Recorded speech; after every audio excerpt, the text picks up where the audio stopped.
ஆண்டவர் நம்முடைய அழகில் பிரியப்பட வேண்டுமானால் நாம் இந்த உலகத்தினுடைய ஜனத்தையும் தகப்பனுடைய வீட்டையும் முந்தைய வாழ்க்கையும் விட்டு வந்த எந்த காரியமோ அதையும் மறந்து விட்டு ஆண்டவருக்கு நேராய் நம்முடைய இருதயத்தை திருப்பும் போது நம்முடைய அழகிலே கர்த்தர் பிரியப்படுகிறார். இந்த அழகு ஒரு வெளியிலே இருக்கக்கூடிய ஒரு தோற்றத்தை குறிக்கிற அழகு அல்ல. எப்படி நாம் உடை உடுத்திருக்கிறோம் என்பதை பற்றிய அழகு அல்ல.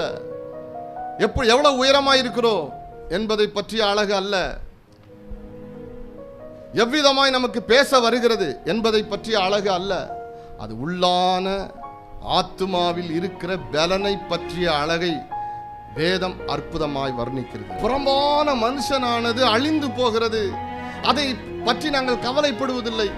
எங்கள் புறம்பான மனுஷனை எதிர்க்கிற போராடிக்கிற எங்கள் புறம்பான மனுஷனோடு கூட பல விதத்தில் பிரச்சனைகளை உண்டாக்கக்கூடிய எங்கள் புறம்பான மனுஷனை எப்படியாவது அழிக்க வேண்டும் என்று இங்கே போர் செய்கிற காரியங்களை குறித்து நாங்கள் ஒரு நாளும் பயப்படுவதில்லை, கவலைப்படுவதில்லை, சோர்ந்து போவதில்லை. எங்கள் புறம்பான மனுஷனானது அழிந்தும் உள்ளான மனுஷனானது நாளுக்கு நாள் புதிதாக்கப்படுகிறது. ஆமென்.